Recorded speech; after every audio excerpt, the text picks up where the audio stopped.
Para po sa mga ka-Soundworks natin na nagsisimula pa lang po at natatakot po magtanim ng panibagong output transistors dito sa mga ginagawa nilang amplifiers. So ganito po ang una nyong gawin mga ka-Soundworks. So simple lang po. Halimbawa po na na-check na po ninyo lahat ng mga parts dito at wala naman po kayong nakikitang problema. Ito po ang mga dapat ninyong i-check bago po ninyo itanim ang panibagong output transistors dito sa board para hindi po kayo masisiraan ulit at saka safe po na ninyo na maitanim ito na hindi po magkakaproblema. So ito po itong apat na resistors po na ito sa kabilang channel at saka itong apat na resistors din sa kabilang channel, dapat po itong pagitan po nila na ito, pagitan po ng apat na resistors na ito ay wala po tayong nasusukat na DC output dito. Ganon din po dito sa kabila, wala din po dapat tayong nasusukat na DC. Tapos itong ating base bias, kasi apat na output transistors ito sa kabila at saka apat din sa kabila, so ibig sabihin 8 ito lahat, itong base bias natin. So dito sa base bias, dapat po dito nakakasukat po tayo dito ng mula 0.2 hanggang 0.7 po na DC voltage. DC volt po ang masusukat dito. Kung dito po kanina dapat hindi po tayo dito nakakasukat ng DC. So dito po ay DC po ang masusukat natin dito pag okay po ang amplifier. Pero dapat po ang voltage po na nasusukat natin ay nasa 0.2, hindi bababa po sa 0.2 at hindi rin po lalampas sa 0.7. So yan po. Ito po, itong amplifier po na ito ay nasa 0.4 po ang base nito, base output nito. So, yung base po na nilalabas nito ay yung voltage po na nilalabas nito, yan po ang sinusupply niya sa base ng ating transistors. Base po nung output transistors natin. So, ito po. So, range lang po natin ang ating tester sa 2.5 kasi po ang susukatin natin is nasa point something lang po, so napakababa. Dito natin siya i-range sa 2.5 para makikita natin ang deflection ng ating tester. So ayan po.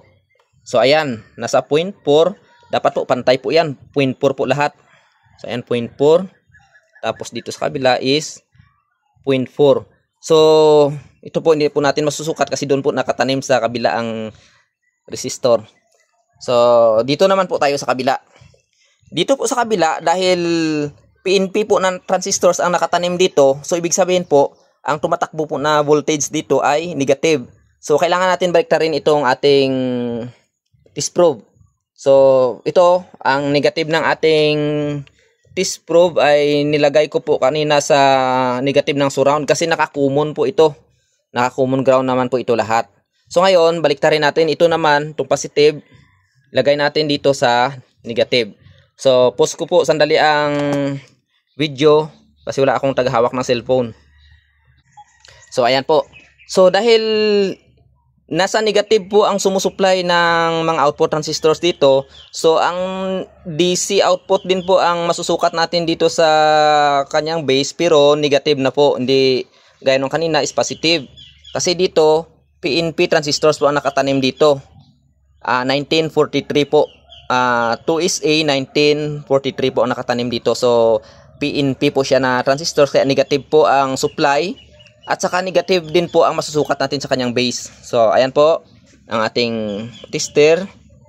So, sukatin natin ang base. So, ayan. Nasa 0.4. Dapat 0.4 po yan lahat. Ayan, 0.4 din.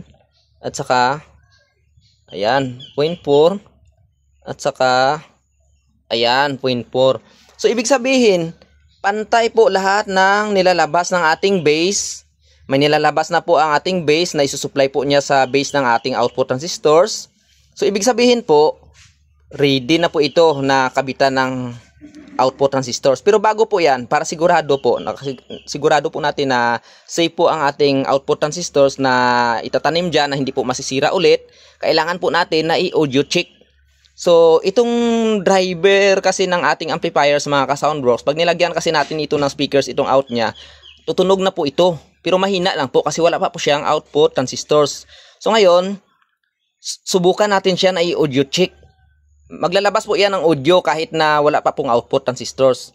So, dahil easy po ang susukatin natin dito, so hindi na po natin kailangan baliktarin pa ang ating test probe kasi easy po, wala naman polarity ang easy. So, ngayon, ayan, lagay natin sa kabila. So, ngayon, i-range natin sa, dahil driver pa lang po yan, mahina pa lang po na audio ang masusukat dyan, i-range natin siya sa 10 volts po na AC. Tapos ngayon po, mag-audio check natin, mag-audio check tayo, hanapin natin ang input itong amplifier. So, ito po ang kanyang input. So, i-switch on po natin itong amplifier. So, ayan, naka-switch on na pala. So, ito. So, i-touch natin itong input.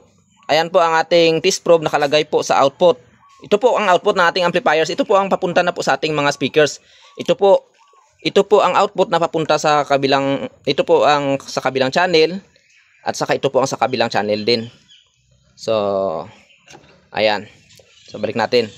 So, touch po natin itong input. So, kung makikita ninyo, ayun.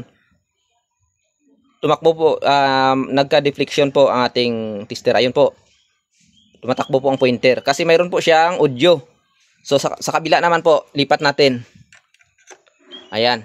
So, i-touch naman po natin itong sa kabilang input. Ayun. So, ibig sabihin, good condition na itong ating board, ready na taniman ng mga output transistors kasi mayroon na siyang audio.